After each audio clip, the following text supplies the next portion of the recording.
Okay, we are live. Okay, if you would like to make your way... Please, return to your seats. We want to start the second session now. Thank you so much. Can you close the stall at the back there, please? I'll show you.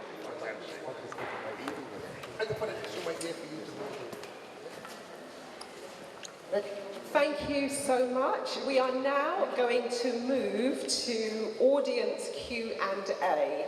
My suggestion, if you are physically able, I can see a hand at the back already. So I was going to say, if you're physically able, you can stand up, but if not, raise your hand very clearly so Tyrone or whoever else is running the microphone can see you. So Tyrone, we have a question there, and we will hand over to the gentleman in the white shirt. Over to you.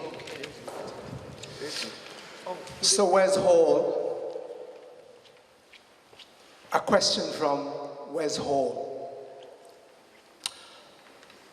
I, for my sins, was born to a father who witnessed you, the great Sir Wes Hall, playing in the early stages of your career. And my father said there's no other name that you can have except Wesley.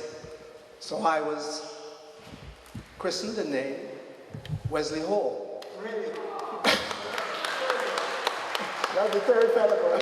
But the thing I want to be very succinct about is to tell you what then happened after that during my life. Because after that, I carried this great name. I couldn't swing a bat for my life, but I could do pupulik, as my father called it, and do somersaults, handsprings, and so on. In fact, I became one of the first black members of the British Olympic squad. I won the England Schools Championship 1970, when you were still playing.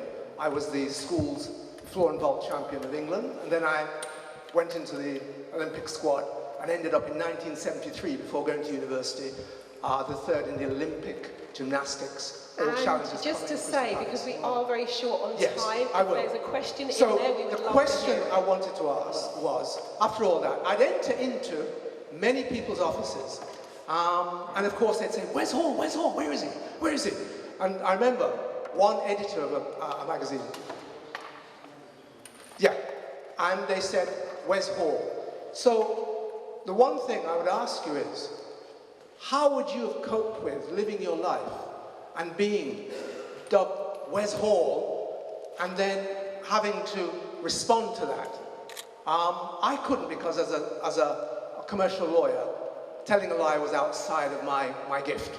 How would you have coped with that? Because many times they came, I didn't have the 6 feet, this little guy, and I had to say, yes, I am Wes Hall, but I'm not the Wes Hall. How would you have coped with that?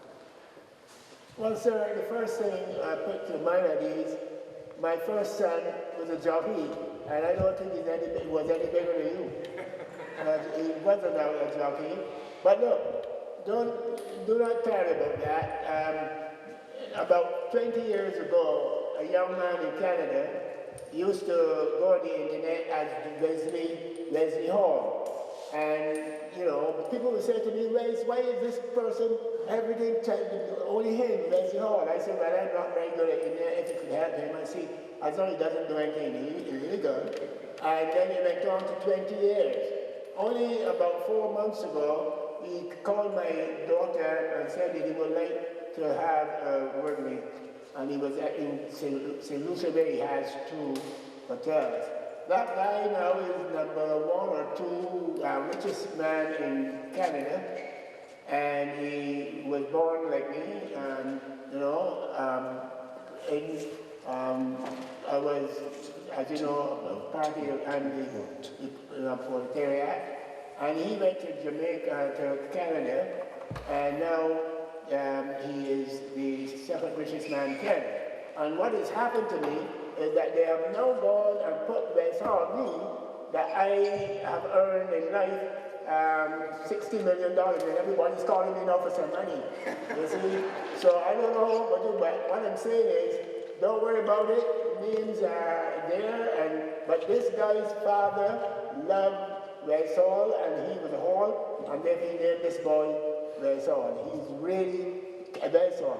He just sent me a letter and said, you know, look, you're the inspiration of my life. You could imagine that, man, that who had $60 million telling me that. So, sir, maybe you might not have 60 million, you might probably have 40. But it's okay. I haven't got anything, but I've got a lot of good memories. Most of the jobs that I did in these things were for nothing. Even the West Indies president. Here am I, 8,000 people, I am their boss in cricket, and I wasn't paid. Then the worst thing was to be a selector. The West Indies, if you're a selector, I don't care who you are, you're going to be abused. And I did that for 5 years, and I didn't mind. I just went into the thing that I wanted to do properly, and you'll probably find if you do that, you'll success. So thank you, and don't mind with the Wes Hall. It's a good name, man. Good name. Our next question looks like the lovely Mercedes. Welcome, lovely to see you. Over to you. Thank you very much, Marilyn. I wanted to say, first of all, that my tenuous claim to fame is that the 3 W's all married into my family. Sir Frank Worrell married my Aunt Velda.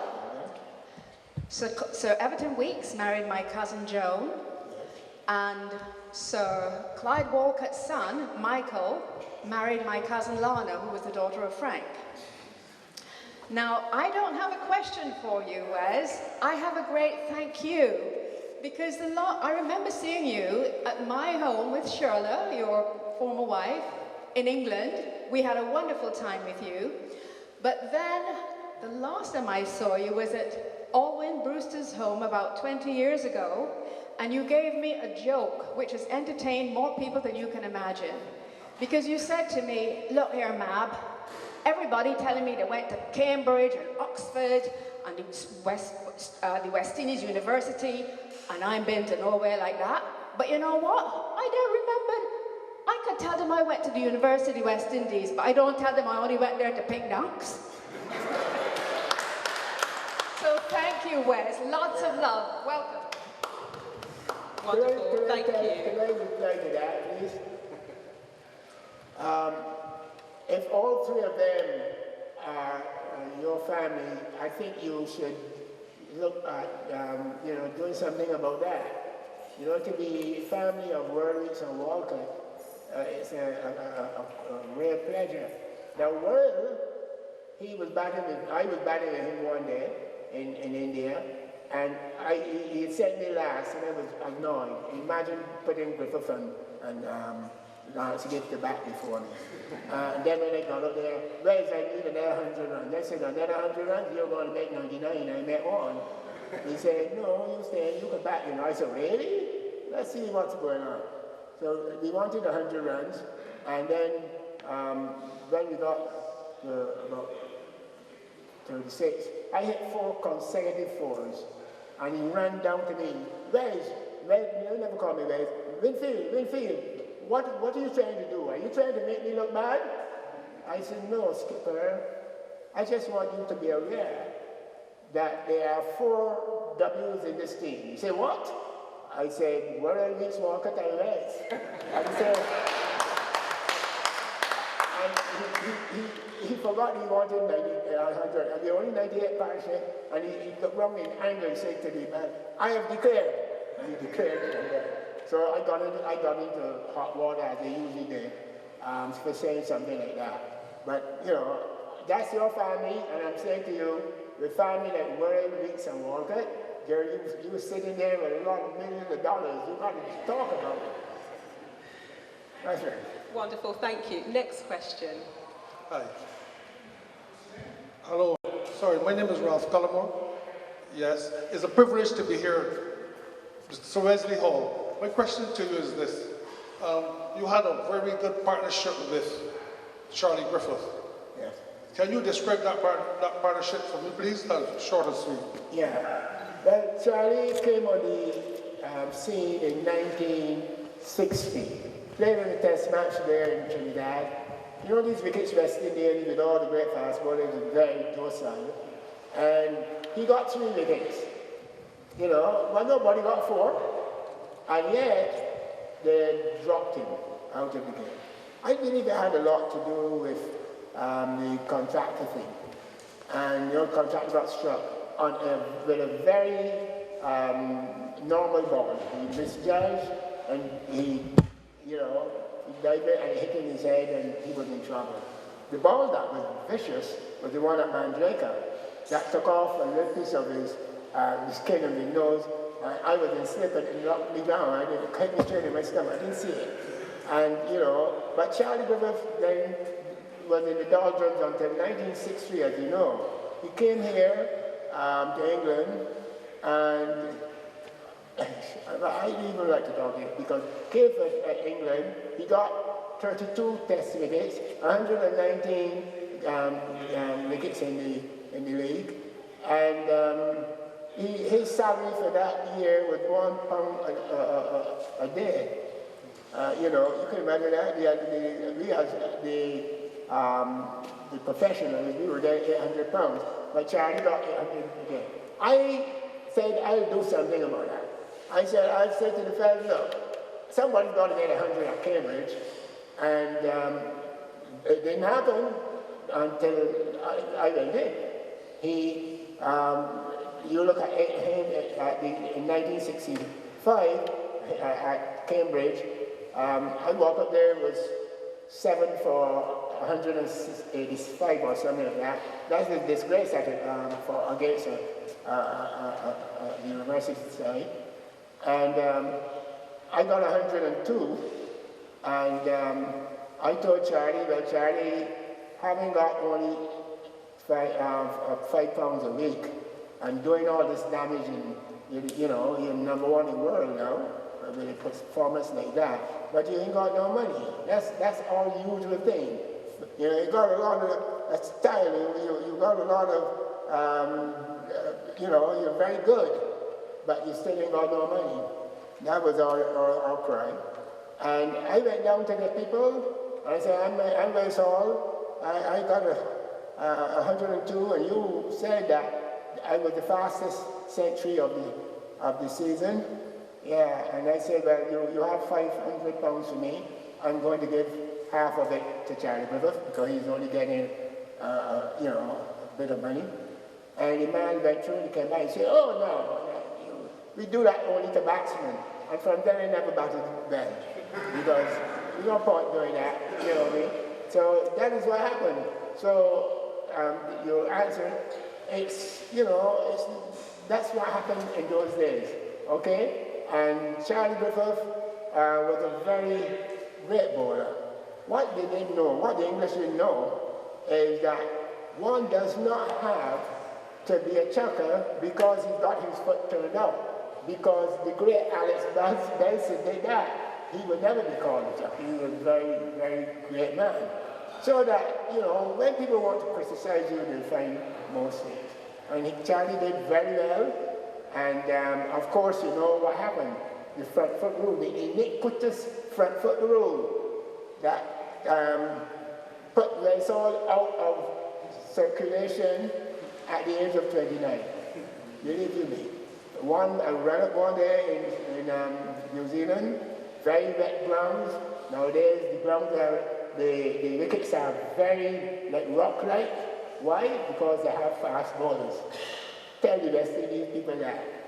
You know, we want some fast bowlers, and we have never won anything unless we had fast bowlers. You understand? That's a fact. So that's where you are. So Charlie Griffith's a great bowler. But you know, the front foot is removed. You see, they don't understand. If you are bowling very fast, right? There is a difference between getting your foot in the back crease, or the wanted foot. If your span is very lay, your leg very long, you will find that over there will kill you. You know, it's no good. Now, what they have allowed spinners to do is to bowl from 21. They don't have to go and bowl from 22. you know, from behind there. So it's an iniquitous rule, and to change it will not upset Mr. Gabby Allen, because he has passed for some years now. I think it has done a lot of danger to fast bowlers. I mean, I don't mean medium pacers, you know. I mean quick bowlers. When you're at your fastest and you're slamming that foot down, okay, and you hit into the rough of the other bowlers with the left foot, you're trouble. With the right foot, you're steadying here on the back foot, and that is a lot easier. Also, sir, and you do so and you bowl and get it. Paul was very good about this and wrote very sensibly about it. But I think the problem is the people who made all these moves have never really been, like, you know, I don't say you have to be a fast bowler to do it, but I think somebody who has experienced it should be able to write about it. And I'm now telling you, sir, I hope they understand it. That's it. Thank you, Wes. Next question. Good afternoon. My name is Verna, and I'm from St. Lucie. So we all followed you with the proud to know how you and Charlie got on. But my question to you this afternoon, so is when did you have the calling to become a minister? Oh, you see my mother? I was the Minister of Tourism, and I had brought a lot of people from Europe, from England, to do something for me. We had no money. And I was telling them, look, what I'll do, we'll have a competition, and you'll bring in some people to Barbados, and those that do very well, we will put you up at the big hotel, and, you know, and everybody will be looked after. And when they came down, I was talking to the group, and a lady came up and said, look, you seem to be very good with these middle-class people. I just wonder how you will be with poor people. Well, to tell you the truth, as somebody who was from the proletariat, and when I went into when I first went into politics, I was still living in Brizette's housing area. You know where Brizette's housing area is? In Blackrock there, in the mountain, you know, it wasn't, we had improved a little bit in that, because we were now in a house. It wasn't big, but the toilet is inside and things like that. It was a big improvement for a fellow like me. You understand me? So she come telling me foolishness, but she hoped that I would treat poor people foolish. I was very upset. When I got home, my mother said, Wes, I saw you last night. I said, where? I didn't know it was taped, you see. She says, the man that I saw on that television was not the son that I raised. I was so convicted, and, you know, I didn't know what to say to her. I said, Mom, you don't mind if I leave? And I left. Then 14 days after, she came to my house. She didn't live too far from me. And she said, Wes, it's okay.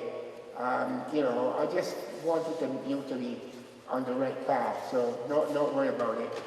And the next week, I flew out to Jamaica, to Miami. Miami is a great hub for us in Barbados. You can get from Miami to anywhere in the world. You can get from Miami from anywhere in the world. So we were going there. We were bringing 200 netballers and 180 cricketers. And I just thought I would go and talk to them and let them know a thing about Barbados. And then one of the ladies said, look, you know, my church, if we would, you know, I know we haven't a fete this evening that Wes has put on, but I wonder if we could go to church. Well, I was born in the church. I mean, my mother, my grandmother, and my aunt, I lived with 3 women, you know, and my grandmother was a serious, I had to leave from her because she didn't like me playing cricket. So I have to leave you, mommy. That's it. And what happened is this, that when I decided that I would, you know, I would do that, they decided that I will be able to do it only if I go to the church. And I said, okay, I'll go to church. I don't know, have any of you ever gone to a church and when the preacher preach that he's talking to you? And I asked the fellow, that fellow called me? He said, no.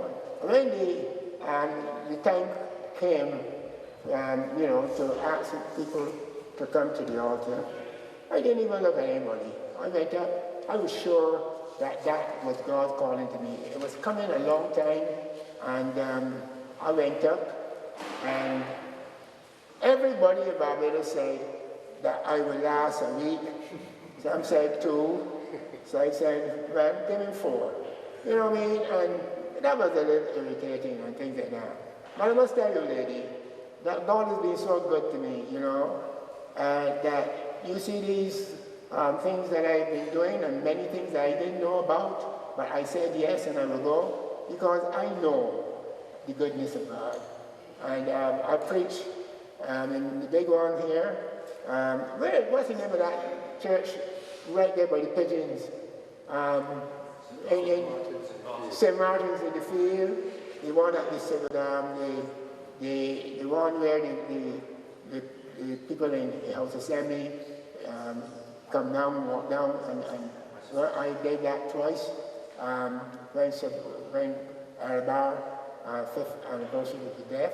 And then when Conrad Hunt, Marshall, and fast forward from Clark.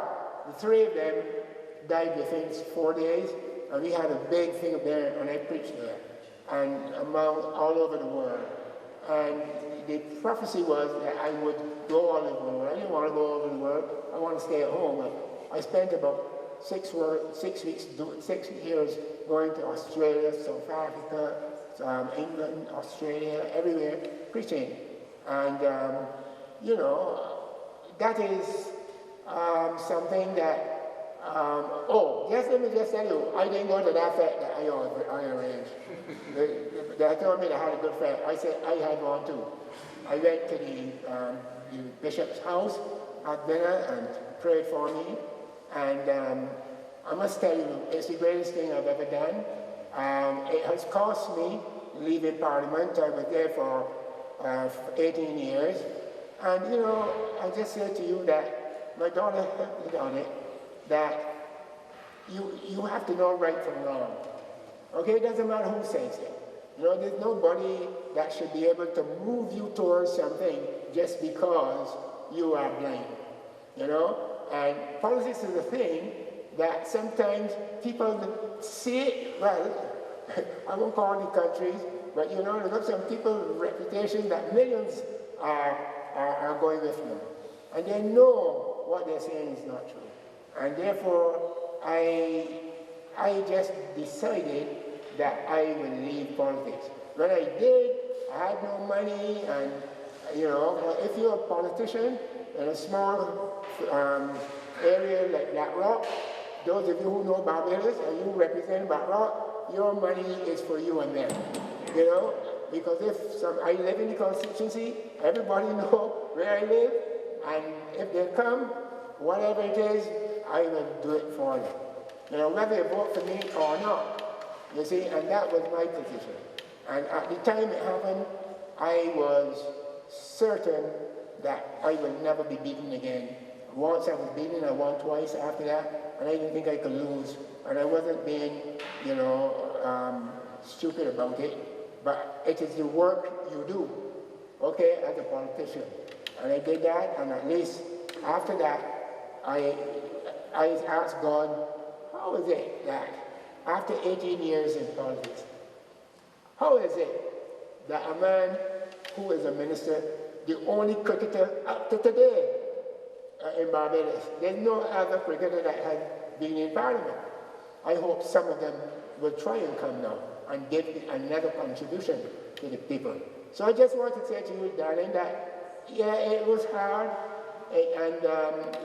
but you need not worry if you have to leave the job. I met my Mandela, and what a man. And the first thing he said, is that the great Wes Hall? And then he died. and they'll call me great. You know what I mean? So things like that happen, and when that came around, I left the job, no work, and I said, Lord, if that is your will, that's okay with me. But one thing I know, that you will always, as if I continue in this game, you will look after me. Within 4 days, Butch Stewart of Jamaica came to Jamaica, and he said, Wes, what are you going to do? I said, I don't think I'll work anymore. So no, you're too good a man. We need you in any part of West Indies. I worked for him for 7 years before I went to be the president of the West Indies Cricket Board. So all I'm saying, things may look very dark to you when they happen. You left a good thing, and you have nothing now. But don't you doubt God. I can tell you, all of those things that I did, I never said or asked anybody what is in it for me. Most of them were unpaid. But, you know, glory to God, I've been able to, you know, do that. And I'm now 86, and God has been so good to me. I mean, you are part of it. Do you ever think that I have thought that at 86, I'll be in London, and, you know, people will be coming to, you know, see you and to listen to you? You know, that doesn't happen in the West Indies. We are not accustomed to that, you know. But thank God you have come to this country, and you know what to do, okay? And this is not to say that when I had the launch in Barbados, it wasn't a good one. But I'll say this, you know, we had one at the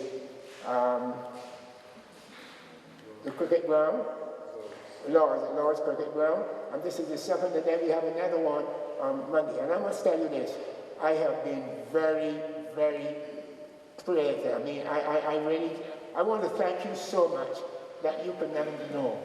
I know you leave your home to just come and, you know, and make me feel good. That's what you're doing. Making me feel really good. And after all, I'm 86, and I don't know whenever I will get the opportunity to come here again. But if I do, I will take my 150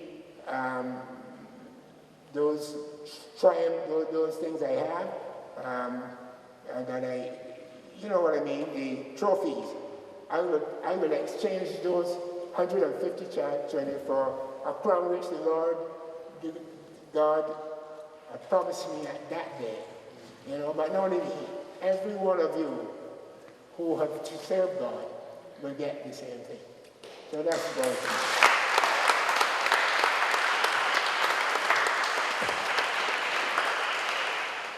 Thank you, Sir Wes, and we're almost coming to a close in terms of the Q&A, so we have our final question before we get to have some informal networking, a bite to eat, and of course, purchasing a copy of the book. So, who has the microphone in hand? Over to you.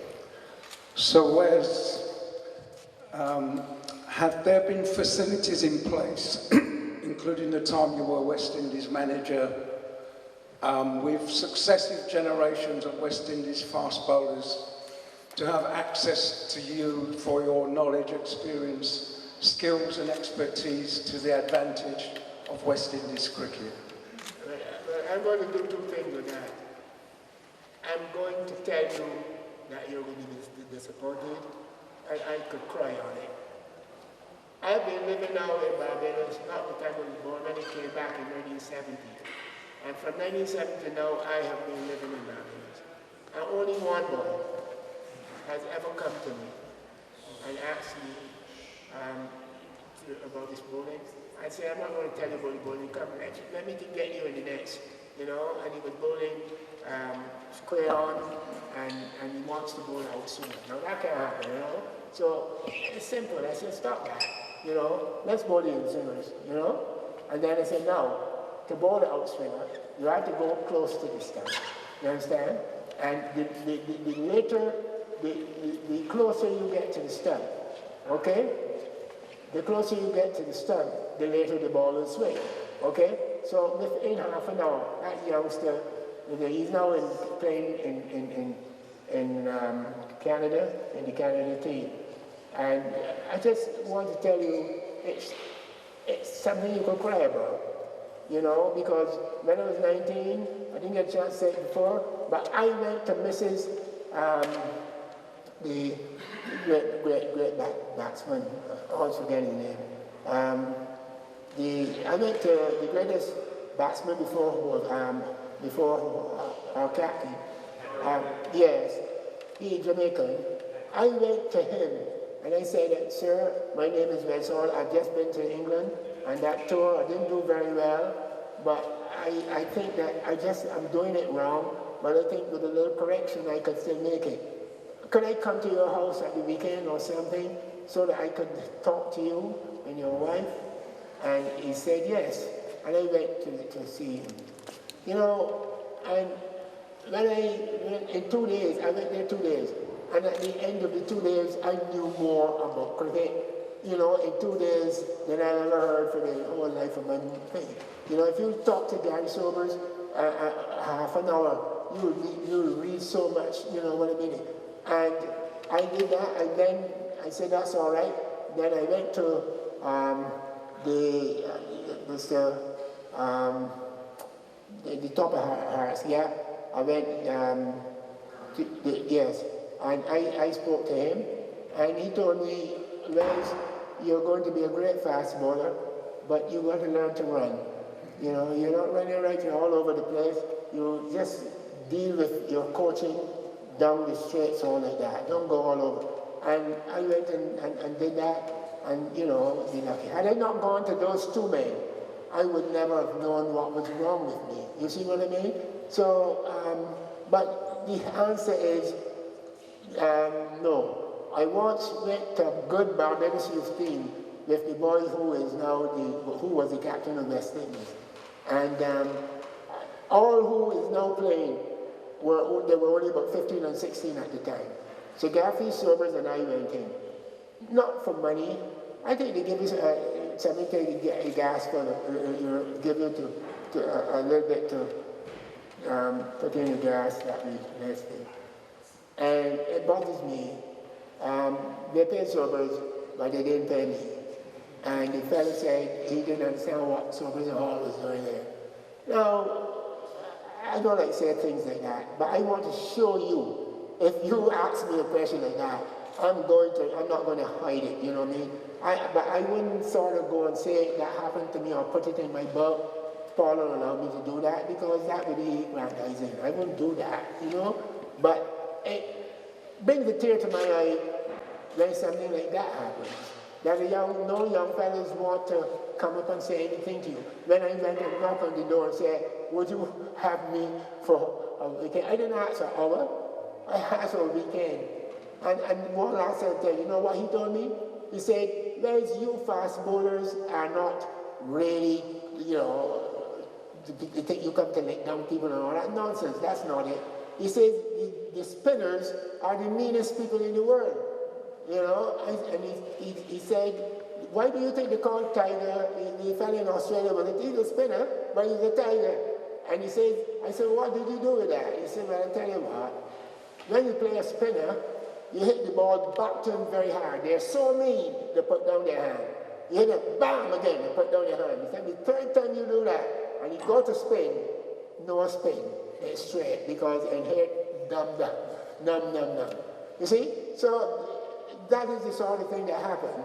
And I'm sorry it happened at the end, but I say this to you, I'm glad it is, because, you know, to be 60 years in a place, and you come in here and you talk about Wes Hall, great, and all that sort of thing. So Gary Sobers, he is great, really great. But, you know, there are not many people who are going to knock on his door and say, I'm a young boy of 16. I wonder if you could show me something. We will be glad. I was just telling you, my fingers, look, my hand like this. You see, look, that's a good hand, okay? Look at that now. That's my bowling hand. You understand what I'm Skipper? And I, you know, glorify God. I mean, that's only a finger that better. You understand me? But that's no big thing. You see, but when I know that those youngsters are not going to ask you one single question, that hurts me.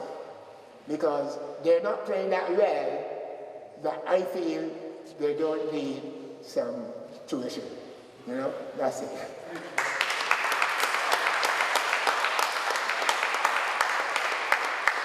Thank you very much. Thank you.